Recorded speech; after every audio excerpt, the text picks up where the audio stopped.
Hi, my name is Dr. John Douillard, and I want to talk to you today about heartburn. This is part one in a two-part series on this condition that affects about 20% of Americans.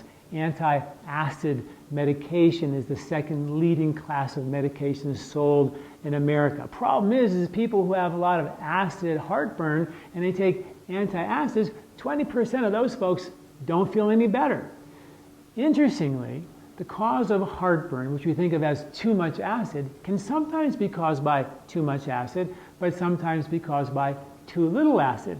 And instead of just throwing an antacid at it, why not ask the question, why is this acid too much and why is it too little? It'll be interesting to know how too little acid causes heartburn, and I'll tell you about that. It's also detailed in the article associated with this video, so read that as well. So now, if you have a lot of stress in your life, you're going to produce a lot of stress-fighting hormones like cortisol. That will trigger the release of excess hydrochloric acid, and it'll give you heartburn, potentially, or increase too much acid.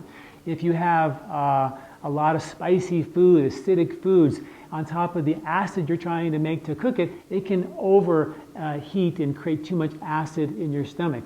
If you have not enough water, the stomach lining has a buffering layer which is about 80% water, and if you don't have enough water in your system, you're dehydrated, then the acid that you produce can actually burn your stomach lining and cause, again, acid issues. And if you take some calcium or an antacid, it might work. And if you want to know if you're having an acid issue caused by too much acid, you can take a quarter teaspoon of baking soda, mix it in a cup of water, and drink it down. If it's too much acid, you're going to feel better.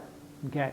But now, if you have too little acid, that can also cause heartburn. What happens is when you have too little acid, then the stomach lining doesn't have the acid to cook the food that's coming into the intestinal tract. Now, why would the body produce too little acid? Well, usually as a result of having too much acid for a long period of time, you start to scorch the wall of the stomach. The stomach says, this is too hot in here, we got to get rid of some of this acid. The stomach's already been irritated and potentially even raw.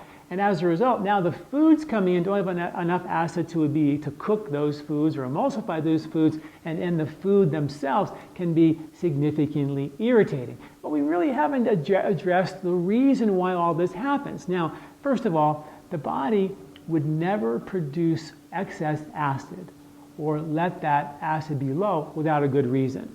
Now, usually the cause is downstream. The liver produces bile, and the bile is a buffer for the acid.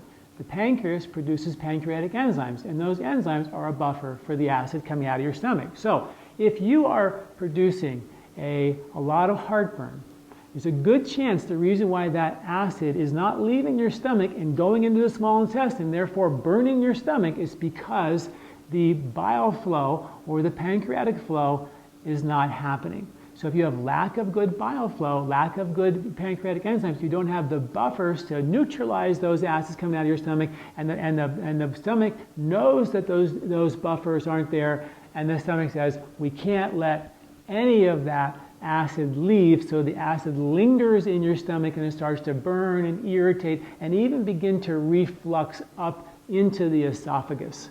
And there's a condition called GERD, which is gastroesophageal reflux disease, where the acid even begins to go up into the esophagus, and that's a very delicate tissue that can be irritated, cause all kinds of issues like pain and acid reflux and burping and wheezing and coughing and even cancer.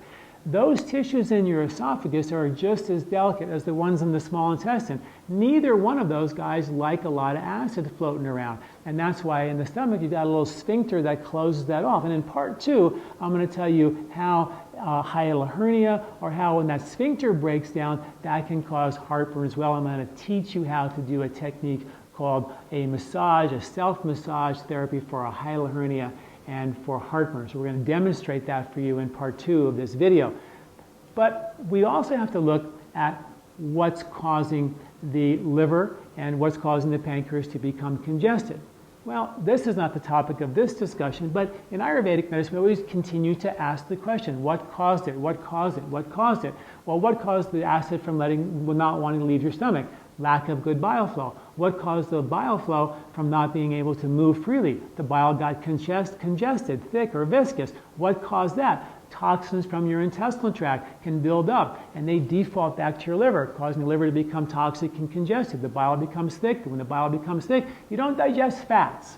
So if you eat greasy fried food and you get heartburn, well, guess what, guys? It's probably lack of bile flow that's causing it. The body digests this big, greasy, fried, heavy, rich cream sauce meal. It's sitting in the stomach. The stomach knows there's no bile down there. I'm not letting it leave. And about a half an hour later, you get heartburn. That's because there was enough bile to neutralize that acid or metabolize those fats, and the acid and the fats sat in your stomach, and it makes you feel sick and nauseous and even make you want to throw up. And that's because of lack of good bile flow. Now you got to remember, stay with me now, the bile connects to the pancreatic duct before it goes into your small intestine. So if the bile has gotten thick, which it very commonly does, then the pancreatic enzymes which flow through that same tube get congested as well. So if you have a congested pancreatic duct, very simple.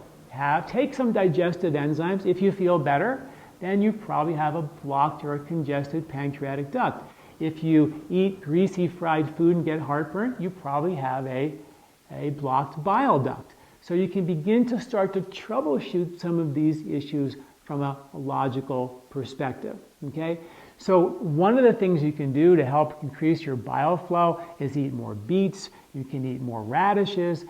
Fennel and fenugreek are really good. Lots of leafy greens are wonderful, and all of those kind of decongest the bile ducts and do a wonderful job of that. Most of us don't eat enough vegetables. Vegetables stimulate bile flow, and they're incredibly important. But once you begin to do that, you can also begin to turn on the digestive fire back on. Well, one way to do that is 20 minutes or so before the meal, drink a big glass of water. Hydrate that stomach lining so it feels ready to digest and make some acid. And then add a little lemon or a little ginger to a little bit of hot water and drink that down. That will increase the fire of your digestion. And if you have a chronic issue with gallbladder flow or liver congestion, and don't forget, the liver also regulates the consistency of your stool. The bile flow does. So if there's no bile, you're not going to digest fats well.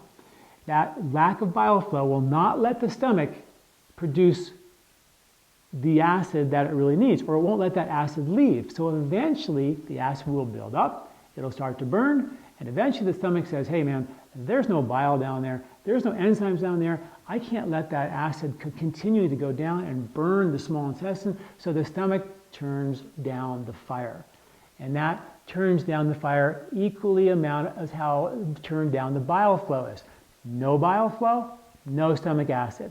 So what happens is the digestive fire becomes low. Now you have no hydrochloric acid, no digestive fire. You don't digest wheat or gluten well, or dairy or casein well, because those are hard to digest proteins that require a very strong acid to break down. And if you don't have that acid, those foods will go undigested into your small intestine and rip your guts to shreds, inflame, irritate, and cause food allergies.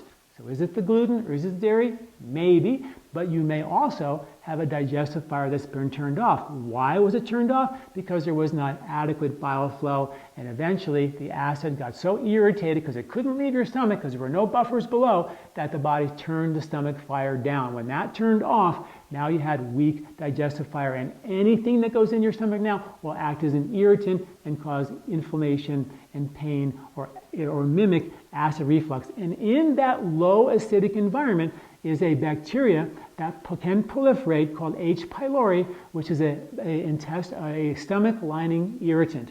And it irritates and it mimics heartburn or acid reflux. So it's a fascinating topic to begin to really understand what's happening with regard to heartburn, acid reflux, and GERD.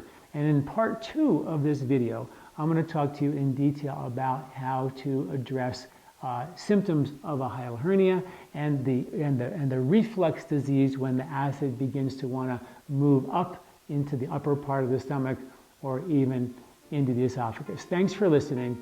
I'm Dr. John Douillard.